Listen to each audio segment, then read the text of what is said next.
Hello friends, అందరికీ hi, welcome to VJ studies.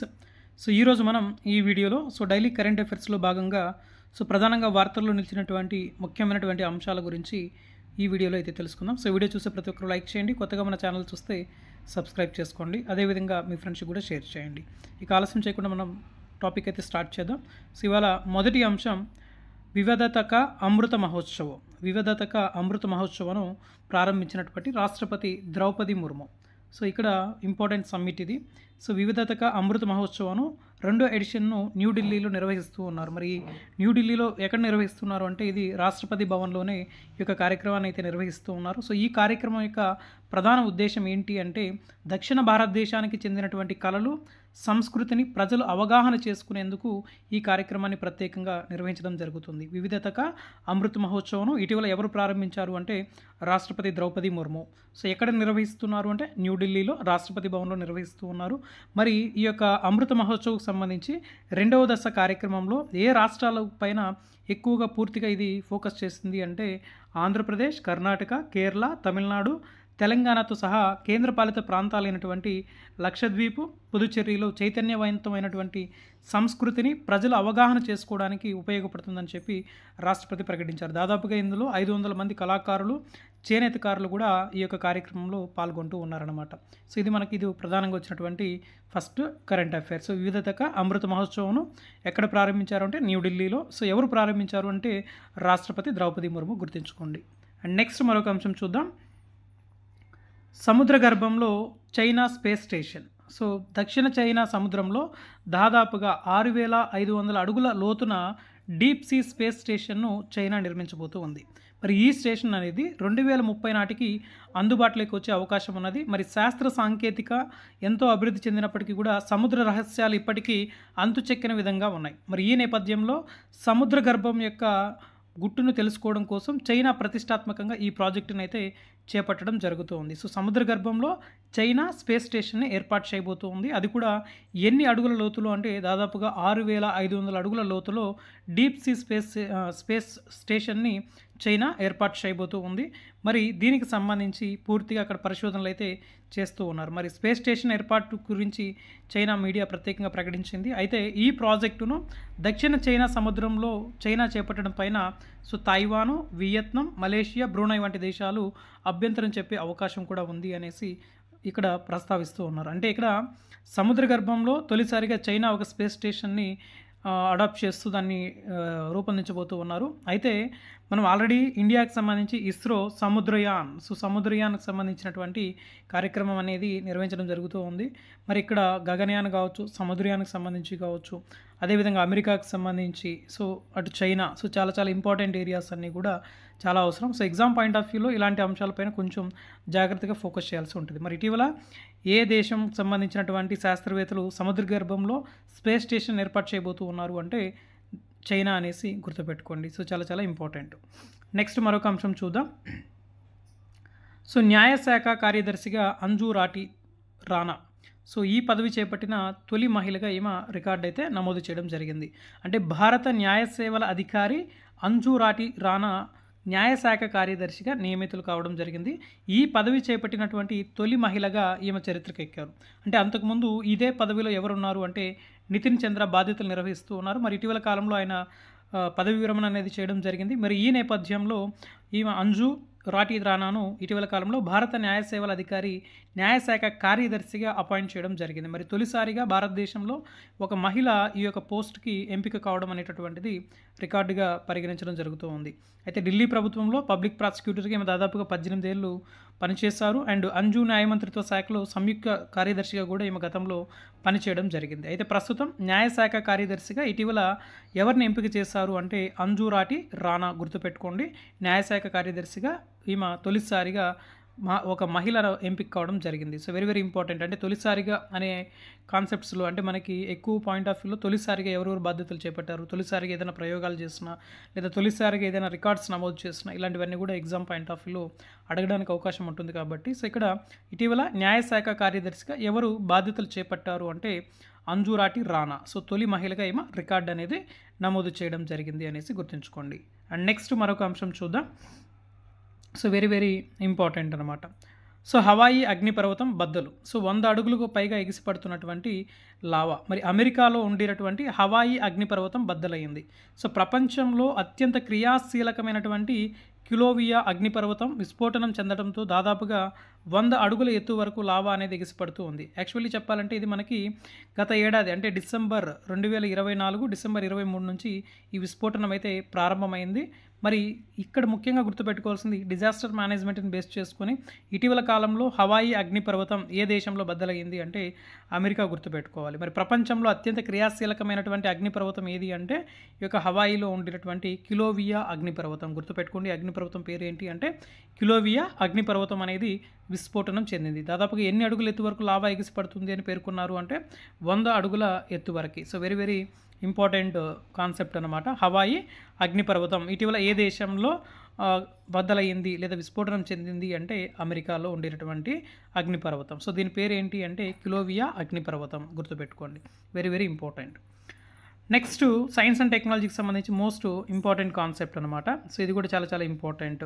So America శాస్త్రవేత్తలు ప్రత్యేకించి మ్యామత్ డిఎన్ఏతో ఎలుకలను అభివృద్ధి చేశారు. మరి త్వరలో ఏనుగులపై కూడా ప్రయోగం చేయాలని ఆలోచిస్తూ ఉన్నారు. అంటే మనకి సహజంగా చెప్పాలంటే జురాసిక్ పార్క్ సినిమాలో జరిగినట్టే నిజ జీవితంలో కూడా సాధ్యపడుతుందా అంటే అవునని ఈ యొక్క అమెరికా శాస్త్రవేత్తలు నిరూపిస్తూ ఉన్నారు. ముఖ్యంగా మంచు యుగం నాటి గుర్తుపెట్టుకోండి. సో మంచు యుగం నాటి మ్యామత్ అంటే జడల ఏనుగులు డిఎన్ఏతో ఎలుకలపై జరిపిన ప్రయోగం అనేది సక్సెస్ అయింది. మరి ప్రపంచంలో మొట్టమొదటిసారిగా ఒంటిపై దట్టమైన ఉన్ని కలిగిన ఎలుకలను అమెరికాకు చెందినటువంటి మొదటిసారిగా ఒంటిపై దట్టమైన ఉన్ని కలిగినటువంటి ఎలుకలను అమెరికాకు చెందిన కోలోసస్ బయోసైన్సెస్కి చెందిన శాస్త్రవేత్తలు అభివృద్ధి చేస్తారు. మరి ఈ ప్రయోగాన్ని ఏనుగులపై చేయాలని చెప్పి శాస్త్రవేత్తలు భావిస్తూ ఉన్నారు.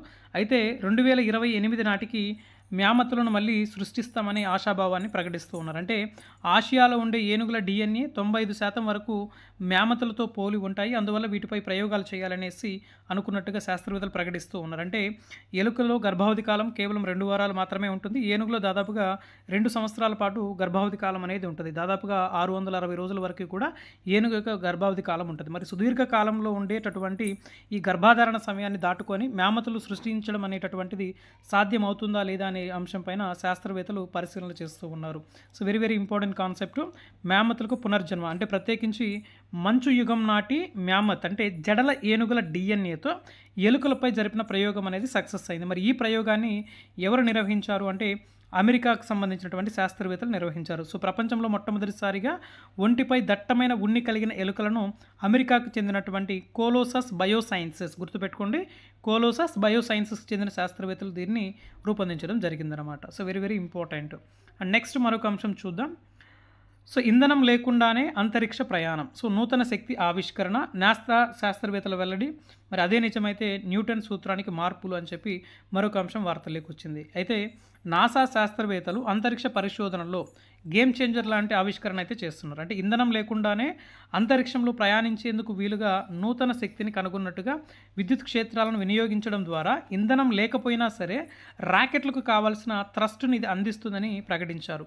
మరి నాసాకు చెందిన శాస్త్రవేత్త డాక్టర్ చార్లెస్ బుక్లర్ ఈ యొక్క అంశాన్ని ప్రస్తావించారు. అంటే నూతన ఆవిష్కరణకు భౌతిక శాస్త్ర నియమాలకు సవాల్ విసురుతూ ఉంది. అంటే ప్రతి ఒక్క చర్యకు అందుకు సమానమైన ప్రతిచర్య ఉంటుంది అనేది న్యూటన్ 3వ సూత్రాన్ని అనుసరిస్తూ ఉండేటటువంటిది. అయితే ఇక్కడ వీళ్ళే చెప్తున్నారు ఇంధనం లేకుండా కూడా అంతరిక్ష ప్రయాణం చేయవచ్చు అని చెప్పి నాసాకు సంబంధించినటువంటి శాస్త్రవేత్తలు చేపట్టినటువంటి ప్రయోగంలో ఈ కొత్త ఆవిష్కరణ అనేది వార్తల్లోకి అయితే వచ్చింది. So very very important science and టెక్నాలజీకి సంబంధించి. ఇందులో ఇది ప్రస్తుతం ప్రయోగ దశలోనే ఉంది. అంటే ప్రజెంట్ ఇది ట్రయల్ స్టేజ్లోనే ఉందన్నమాట. మరి ఒకవేళ ఇది సక్సెస్ అయితే చాలా మందికి ఇతర దేశాలకు కూడా చాలా ఉపయోగకరంగా ఉంటుంది. అంటే space craft propulsion technology drive లాగా ప్రయోగశాలలో కలగానే మిగిలిపోతూ ఉంది. అయితే శక్తిని అర్థం చేసుకునేందుకు ఒక తెలివైన భౌతిక శాస్త్ర నిపుణుడు అవసరం అని చెప్పి చార్లెస్ బోహర్ ఈ సందర్భంగా ప్రకటిస్తూ ఉన్నారు. అయితే ఇంధనం లేకుండా అంతరిక్ష ప్రయాణం చేసేటటువంటి సరికొత్త శక్తి ఆవిష్కరణకు సంబంధించిన ప్రయోగాన్ని ఇటీవల ఏ దేశ శాస్త్రవేత్త నిర్వహించారు అంటే నాసాకు సంబంధించినటువంటి శాస్త్రవేత్తలు నిర్వహించారు అని చెప్పి గుర్తుపెట్టుకోండి. So very very important concept science and టెక్నాలజీకి సంబంధించి. అండ్ నెక్స్ట్ మరొక అంశం మనం గమనించినట్లయితే సో రాకెట్ లాంచర్ కేంద్రం నిర్మాణ పనులు ప్రారంభం. సో తమిళనాడులోనే తుతుకుడి జిల్లా. సో తమిళనాడులోనే తూతుకుడి జిల్లా కులశేఖరపట్నంలో కొత్త రాకెట్ లాంచర్ కేంద్రం యొక్క నిర్మాణ పనులు అయితే స్టార్ట్ కావడం జరిగింది. మరి దీనిని ఎప్పుడు ప్రారంభించారు అంటే 2024 ఫిబ్రవరిలో భారత ప్రధానమంత్రి నరేంద్ర మోడీ రాకెట్ లాంచింగ్ కేంద్రానికి శంకుస్థాపన చేశారు. మరి ఇక్కడ దాదాపుగా 2233 ఎకరాలలో ఈ యొక్క రాకెట్ లాంచర్ కేంద్రాన్ని ఇక్కడ ప్రారంభించబోతూ ఉన్నారు అని చెప్పి ఇస్రోకి సంబంధించిన డైరెక్టర్లు, అధికారులు దీన్ని అఫీషియల్గా అనౌన్స్ కూడా చేయడం జరిగింది. అయితే 2024లోనే దీన్ని భారత ప్రధానమంత్రి నరేంద్ర మోడీ భూమి పూజ చేసి శంకుస్థాపన చేశారు. మరి దీనికి సంబంధించిన పనులు అయితే ప్రారంభించారు. మరి ఇటీవల కాలంలో ఇస్రో సరికొత్త రాకెట్ లాంచర్ కేంద్రాన్ని ఏ రాష్ట్రంలో ఏర్పాటు చేయబోతుంది అంటే తమిళనాడు గుర్తుపెట్టుకోవాలి.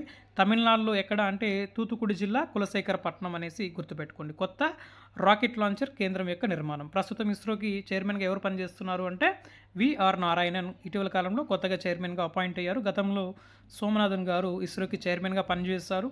మరి ఇస్రోకి సంబంధించి ప్రత్యేకించి ఎగ్జామ్ పాయింట్ ఆఫ్ వ్యూలో ప్రశ్నలు అడగడానికి అవకాశం ఉంటుంది. మరి ఇస్రోని ఎప్పుడు ఏర్పాటు చేశారంటే 1969 ఆగస్టు 15న దీన్ని ఏర్పాటు చేయడం జరిగింది అనేసి గుర్తుపెట్టుకోండి. Very very important. And next మరొక అంశం చూద్దాం.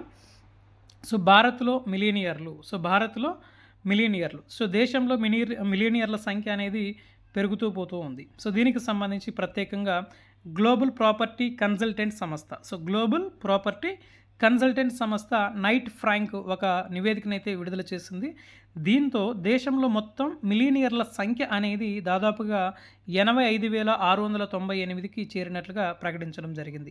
అయితే మిలియనియర్లు ఎక్కువగా ఉన్న దేశాల జాబితాలో ఇండియా కూడా టాప్ 3లో ఉందని చెప్పి ఈ యొక్క నైట్ ఫ్రాంక్ నివేదిక అయితే వెల్లడిస్తూ ఉంది. దాదాపుగా 8,500 కోట్ల కంటే ఎక్కువ సంపద కలిగిన వారిని బిలియనియర్లుగా పిలుస్తాం. కాగా ప్రపంచంలో మొత్తం కుబేర్ల సంపద విలువ 1,275 లక్షల కోట్లుగా ఉంటుందని చెప్పి ఈ యొక్క నైట్ ఫ్రాంక్ నివేదిక తెలియజేస్తూ ఉంది.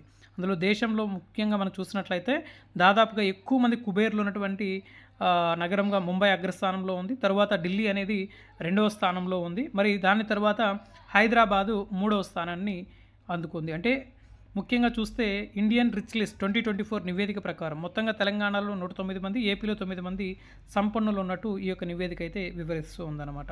భారత్లో మిలియనియర్లకు సంబంధించి ఇలాంటి ఇంపార్టెంట్ రిపోర్ట్స్ ఏదైనా వచ్చినా వాటిపైన కూడా కొద్దిగా ఫోకస్గా చెక్ చేయాల్సి ఉంటుంది ఎగ్జామ్ పాయింట్ ఆఫ్ వ్యూలో.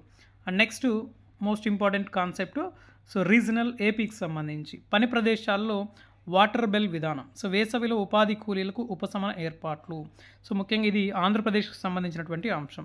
అంటే ఎండల తీవ్రత అనేది పెరుగుతూ ఉంది. అయితే ఇక్కడ ఉపాధి హామీ పథకంలో భాగంగా వాటర్ బెల్ విధానాన్ని అమలు చేయాలని చెప్పి ఆంధ్రప్రదేశ్ ప్రభుత్వం నిర్ణయించింది. పనులకు హాజరయ్యే కూలీలు గంటకోసారి నీళ్లు తాగేలా పని ప్రదేశాల్లో ఏర్పాటు చేయాలని చెప్పి ప్రభుత్వం ప్రత్యేకంగా ఆదేశం జారీ చేసింది. మరి ముఖ్యంగా వేసవి 4 నెలలు పని ప్రదేశాల్లో ఉపాధి కూలీల కోసం చేయాల్సిన ఏర్పాట్లపైన ప్రత్యేకంగా శ్రద్ధ తీసుకుంటూ ఉన్నారు. ముఖ్యంగా ఇక్కడ చాలా ఇంపార్టెంట్ ఇది. వాటర్ బిల్ విధానాన్ని ప్రత్యేకించి ఉపాధి కూలీల కోసం ఇటీవల ఏ రాష్ట్రంలో ప్రవేశపెట్టారు అంటే ఆంధ్రప్రదేశ్ రాష్ట్రంలో దీనిని ప్రవేశపెట్టడం జరిగింది అనేసి గుర్తుపెట్టుకోండి. ప్రస్తుతం గ్రామీణ పంచాయతీరాజ్ శాఖ మంత్రిగా ఎవరు పనిచేస్తున్నారు అంటే డిప్యూటీ సీఎం పవన్ కళ్యాణ్ గారు గ్రామీణ మరియు పంచాయతీరాజ్ శాఖ మంత్రిగా పనిచేస్తూ ఉన్నారు. వెరీ ఇంపార్టెంట్ ప్రోగ్రామ్ ఇది. పని ప్రదేశాల్లో వాటర్ బిల్ విధానాన్ని ఇటీవల ఉపాధి కూలీల కోసం ఏ రాష్ట్రంలో ప్రవేశపెట్టారు అంటే ఆంధ్రప్రదేశ్ అని గుర్తుంచుకోండి. ఎగ్జామ్లో అడగడానికి అవకాశం ఉంటుంది. అండ్ నెక్స్ట్ చైనా రక్షణ బడ్జెట్లో భారీ పెరుగుదల. త్రివిధ సాయుధ బలగాలను వేగంగా నవీకరిస్తున్నటువంటి చైనా ఈ ఏడాది తన యొక్క రక్షణ బడ్జెట్ను దాదాపుగా 7.2% పెంచిందనమాట. గతంతో పోలిస్తే ప్రస్తుతం రక్షణ బడ్జెట్ అనేది ఎక్కువగా పెంచింది. దాదాపుగా $23,200 కోట్ల దీనికోసం కేటాయించడం జరిగింది. మరి ఈ ఏడాది దానికన్నా ఎక్కువ అంటే గతంలో 23,200 కోట్లు కేటాయించినటువంటి చైనా ఇప్పుడు $24,900 కోట్ల పెంచింది. అంటే రక్షణ పైన దాదాపుగా $89,000 కోట్ల వెచ్చించనున్నట్టు అమెరికా అధ్యక్షుడు డొనాల్డ్ ట్రంప్ కూడా ఇటీవల కాలంలో ప్రకటించున్నారు. మరి భారత రక్షణ బడ్జెట్ ఎంత అంటే $788 కోట్లు మాత్రమే. $708 కోట్ల మాత్రమే భారతదేశం రక్షణ కోసం ప్రత్యేకంగా బడ్జెట్ను కేటాయిస్తూ ఉంది. అంటే మరోవైపు 5% అభివృద్ధి రేటు సాధించాలని చైనా లక్ష్యంగా పెట్టుకొని ఉంది. మరి ఆర్థిక మందగతిని అమెరికా నుంచి సుంకాల బాధుడును ఎదుర్కొంటూనే ఈ వృద్ధిని సాధించాలని చైనా భావిస్తూ ఉంది. మరి ఇటీవల కాలంలో డొనాల్డ్ ట్రంప్ బాధ్యతలు చేపట్టిన తర్వాత అటు కెనడా, మెక్సికో, చైనా దేశాలకు సంబంధించి ఈవెన్ ఇటీవల కాలంలో భారత్కు సంబంధించి ఈ యొక్క వస్తువులకు సంబంధించి ప్రత్యేకంగా ఎగుమతి దిగుమతులకు సంబంధించి ఎక్కువ ట్యాక్సెస్ అనేటివి వేయడం జరుగుతూ ఉంది. మరి ఈ నేపథ్యంలో వాటన్నిటిని తట్టుకొని సో ఎకానమీ రేట్ అనేది కూడా ముందుకు తీసుకెళ్లాలని చెప్పి చైనా భావిస్తూ ఉందన్నమాట. మరి అయితే దీనికి సంబంధించి ముఖ్యంగా చైనా అధ్యక్షుడు, సో ప్రస్తుతం చైనా అధ్యక్షుడు ఎవరు అంటే షీ జిన్పింగ్ ప్రస్తుతం చైనా అధ్యక్షుడిగా పనిచేస్తూ ఉన్నారు. మరి చైనాకు సంబంధించినటువంటి ప్రధాని ఎవరు అంటే లీ కియాంగ్. గుర్తుపెట్టుకోండి, జీకే పాయింట్ ఆఫ్ వ్యూలో లేదా ఎగ్జామ్లో అడగడానికి అవకాశం ఉంటుంది. చైనా అధ్యక్షుడు షీ జిన్పింగ్ అండ్ చైనా ప్రధాని ప్రస్తుతం ఎవరు అంటే లీ కియాంగ్. గుర్తుపెట్టుకోండి, వెరీ వెరీ ఇంపార్టెంట్ అనమాట. సో చైనా రక్షణ బడ్జెట్లో భారీ పెరుగుదల, సో ఎంత శాతం పెంచింది అంటే 7.2% అనమాట. దాని తర్వాత అమెరికా. సో భారత్ యొక్క రక్షణ బడ్జెట్ ఎంత అంటే 788 కోట్ల రూపాయలు అనేసి గుర్తుపెట్టుకోండి. ఓకేనా. సో ఇది మనకి ఈరోజు ప్రధానంగా ఉండేటువంటి ఇంపార్టెంట్ కరెంట్ అఫైర్స్. మరొకసారి చూద్దాం. సో చైనా రక్షణ బడ్జెట్లో భారీ పెరుగుదల, సో దాదాపుగా 7.2% పెంచినటువంటి డ్రాగన్ కంట్రీ. అండ్ నెక్స్ట్, పని ప్రదేశాల్లో వాటర్ బిల్ విధానాన్ని తీసుకొచ్చినటువంటి ఆంధ్రప్రదేశ్ ప్రభుత్వం, ప్రత్యేకించి ఉపాధి కూలీలకు ఉపశమన ఏర్పాట్లలో భాగంగా ఈ వాటర్ బిల్ విధానాన్ని ఆంధ్రప్రదేశ్లో ప్రవేశపెట్టారు.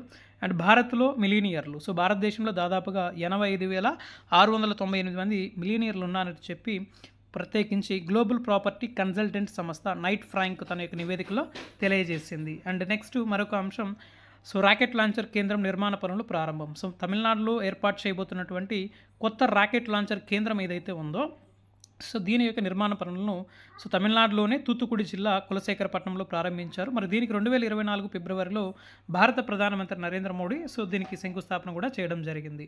అండ్ నెక్స్ట్, ఇంధనం లేకుండానే అంతరిక్ష ప్రయాణం, సో నూతన శక్తి ఆవిష్కరణగా నాసా శాస్త్రవేత్తల వెల్లడి. అండ్ నెక్స్ట్, మ్యామతులకు పునర్జన్మ, సో అమెరికా శాస్త్రవేత్తల ప్రయోగం అనేది సక్సెస్ కావడం జరిగింది. మరి తొలిసారిగా సో ఎలుకలపైన ఈ ప్రయోగం విజయవంతం కావడం కూడా జరిగింది. అండ్ నెక్స్ట్, హవాయి అగ్నిపర్వతం బద్దలు, సో అమెరికాలో ఉండేటటువంటి హవాయి అగ్నిపర్వతం అనేది బద్దలైంది. ప్రపంచంలో అత్యంత క్రియాశీలకమైనటువంటి కిలోవియా అగ్నిపర్వతం విస్ఫోటనం చెందింది. మరి అయితే ఇది ఏ దేశంలో జరిగింది అంటే అమెరికా అనేసి గుర్తుపెట్టుకోండి, very very important. And next, తొలిసారిగా న్యాయశాఖ కార్యదర్శిగా బాధ్యతలు చేపట్టినటువంటి మహిళ ఎవరు అంటే అంజురాటి రాణా. సో అంజురాటి రాణా సో న్యాయశాఖ కార్యదర్శిగా తొలిసారిగా బాధ్యతలు చేపట్టారు. అందులో ఒక తొలి మహిళగా ఏమో రికార్డ్ అయితే నమోదు చేయడం జరిగింది అనేసి గుర్తుపెట్టుకోండి, వెరీ వెరీ ఇంపార్టెంట్. అండ్ సముద్ర గర్భంలో చైనా స్పేస్ స్టేషన్ని ఏర్పాటు చేయబోతూ ఉంది. మరి ఎన్ని అడుగుల లోతులో అంటే దాదాపుగా 6,500 అడుగుల లోతులో సో డీప్ సీ స్పేస్ స్టేషన్ను చైనా నిర్మించబోతోంది. ఇది ఎప్పటికి కంప్లీట్ అవుతుంది? సో 2030 నాటికి ఇది పూర్తి కాబోతుంది. నెక్స్ట్, వివిధాత్మక అమృత్ మహోత్సవం ఇటీవల భారత రాష్ట్రపతి ద్రౌపది ముర్ము ఎక్కడ ప్రారంభించారు అంటే న్యూఢిల్లీలోనే రాష్ట్రపతి భవన్లో ప్రారంభించడం జరిగింది అనేసి గుర్తుపెట్టుకోండి. సో ఇవి మనకి ఈరోజు ప్రధానంగా ఉండేటటువంటి important current affairs. Okay, so video నచ్చిన వాళ్ళు లైక్ చేయండి, అదేవిధంగా మీ ఫ్రెండ్స్కి షేర్ చేయండి. సో కొత్తగా మన ఛానల్ చూస్తే సబ్స్క్రైబ్ చేసుకోండి. Okay, so thank you for watching. So thank you so much.